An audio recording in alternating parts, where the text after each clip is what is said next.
Shabbat Shalom. All praises, honor, and glorification unto our power. Call Halim La Alahayan Awi Yahweh by Shmi Awashai, by Shemar Kakwadash. Double honors unto the elders and apostles of Great Millstone. Salutations as well as health and wellness unto the hopeful elect of Yahweh by Shemi Awashai scattered across the earth. This is your brother Allah coming to you with another lesson. And the lesson of this title will be, the title of this lesson will be Lightning Strikes So-Called Christ the Redeemer Statue, Idols. And this lesson will be a land back off of the video that the elder Amwan Gabar did from the GMS New York camp. And the video is entitled Lightning Strikes So-Called Christ the Redeemer Statue. The idols ain't shit, you know. So let me pull up this article. And this is well, you see it says 11 hours ago, 18 hours ago, 4 hours ago. Let's go 4 hours ago.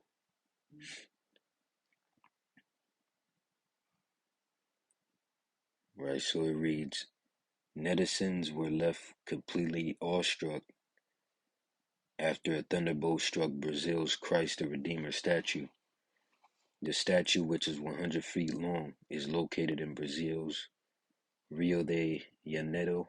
The magnificent visuals of the statue getting struck by the lightning went viral instantly.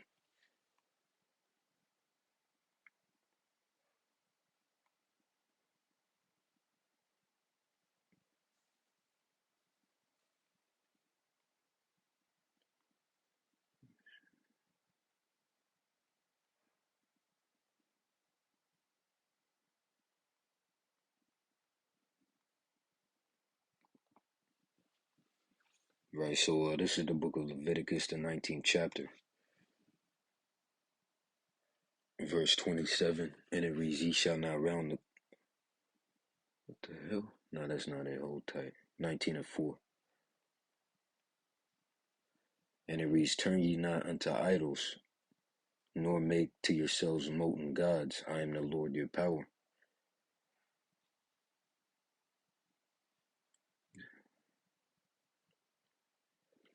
Right, so let me jump to the 26th chapter, verse 1, and it reads, ye shall make you no idols nor graven image, neither rear you up a standing image, neither shall ye set up any image of stone in your land to bow down unto it, for I am the Lord your power. Right, let me jump to the book of Exodus. Yep, Exodus 20 and 3, and it reads, thou shalt have no other gods before me. And also, you know, the name of the Son of the Heavenly Father is in Christ, right? It's Yahushai. Right, and when you go back to the basics, the original language that the scriptures were written in is Hebrew, which there's no letter J, E, U, so on and so forth in Hebrew. You know, so in reality, the name Jesus isn't even in the Bible, and Christ is a Greek word, you know, and that image that's set up of so-called Jesus Christ goes back to Serapis Christus.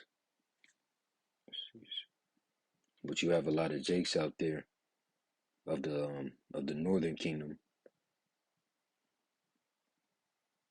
you know, who worship that image. Let me see, Serapis Christus.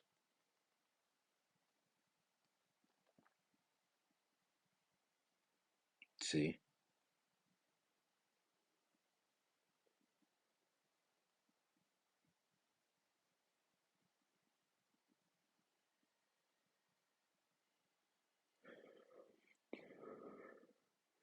Oh, see?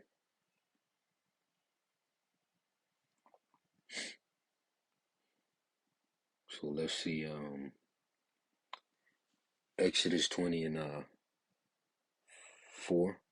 Thou shalt not make unto thee any graven image, or any likeness of anything that is in heaven above, or that is in the earth beneath, or that is in the water under the earth. Thou shalt not bow down thyself to them, nor serve them. And that's the point, right? Because it's not saying that, for the brothers out there that, do the, or make the images, of what, basically a visual image of the description of how the Lord looks, you know. Nothing's wrong with that, but the point is, thou shalt not bow down thyself to them, right? You don't worship those images, right? Nor serve them, for I, the Lord, thy power and jealous power, visiting the iniquity of the fathers upon the children, unto the third and fourth generation of them that hate me, and showing mercy unto thousands of them that love me and keep my commandments, right? So let me get Psalms 97:7.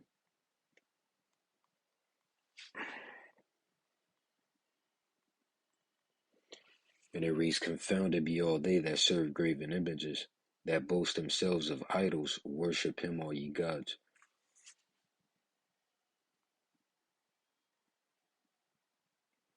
All right, let me get Psalms 115. And Salakia for the noise in the background. Psalms 115:4. And it reads, their idols are silver and gold, the work of men's hands. They have mouths, but they speak not. Eyes have they, but they see not. They have ears, but they hear not. Noses have they, but they smell not. They have hands, but they handle not. Feet have they, but they walk not, neither speak they through their throat. They that make them are like unto them. So is everyone that trusteth in them. See?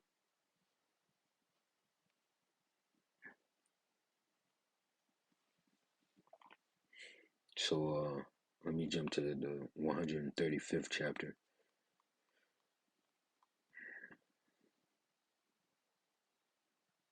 in verse 15. And it reads, the idols of the heathen are silver and gold, the work of men's hands.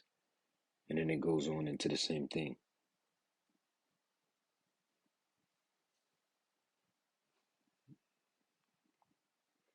Right? You also got Isaiah, the 2nd chapter,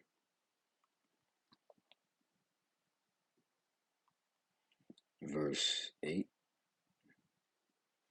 And it reads, their land also is full of idols. They worship the work of their own hands, that which their own fingers have made. Right? And the mean man boweth down, and the great man humbleth himself, therefore forgiveth them not. Let me see.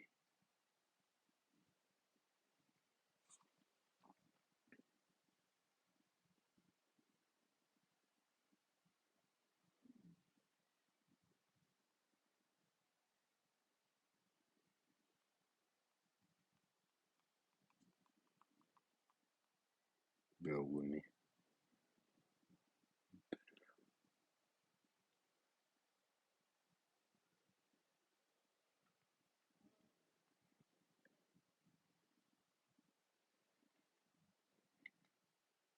Yeah. Which the elder went into this chapter as well.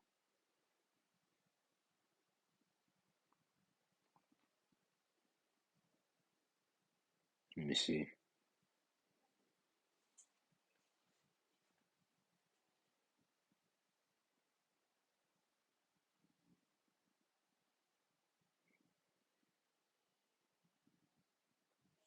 I'll start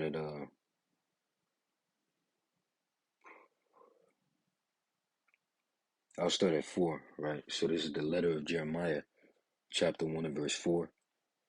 And it reads, now shall ye see in Babylon gods of silver and of gold, and of wood borne upon shoulders, which cause the nations to fear. You know, beware therefore that ye in no wise be like to strangers, neither be ye in of them. When ye see the multitude before them and behind them worshiping them, but say ye in your hearts, O Lord, we must worship thee. See that? For mine angel is with you, and I myself caring for your souls.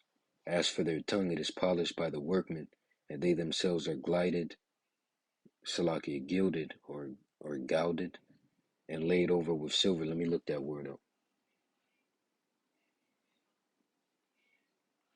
Oh shit. Okay. Right. So it says covered thinly with gold leaf or gold paint. Right. So let's see. Verse 8. As for their tongue, it is polished by the workmen, and they themselves are gilded and laid over with silver. Yet are they but false and cannot speak. And taking gold. How stupid is that, man? You know, you're worshiping something that your own fingers made. You know, but that's how low level Jake is, man. Let's see, and taking gold as it were for a virgin that loveth to go gay. They make crowns for the heads of their gods. Sometimes also the priests convey from their gods gold and silver and bestow it upon themselves. Yea, they will give thereof to the common harlots and deck them as men with garments, being gods of silver and gods of gold and of wood. Yet cannot these gods save themselves from rust and moth, though they be covered with purple raiment. They wipe their faces because of the dust of the temple, when there is much upon them. And he that cannot put to death one that offendeth him holdeth a scepter, which, let me see, let me look that up.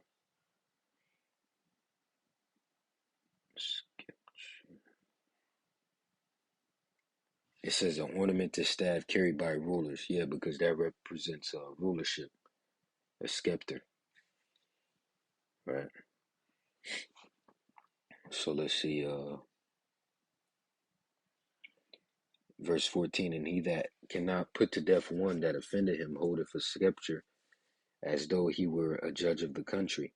He hath also in his right hand a dagger or an axe, and an axe, but cannot deliver himself from war and thieves, whereby they are known not to be gods, therefore fear them not. For like as a vessel that a man useth is nothing worth when it is broken, even so it is with their gods. When they be set up in the temple, their eyes be full of dust through the feet of them that come in. And then it goes on, which you can read that whole chapter if you like, you know, but you get the point, you know, you get the point. So, yeah, I'll cut it there. So with that, Lord willing, you were edified. Once again and forever, all praises, honor, and glorification unto our power. Call Halaim La, Halahayanawa Yahweh, Ba'ashim Yahushai, Ba'ashim Rakakwadash. Double honors unto the elders and apostles of Great Millstone once again. Salutations as well as health and wellness unto the hopeful elect of Yahweh Ba'ashim Yahushai scattered across the earth. See you in the next lesson, Lord willing. While Yahweh Ba'ashim Yahushai, Baba Kasha, Abba Ball. While Shalom DTA soon and stay sharp. Keep pushing.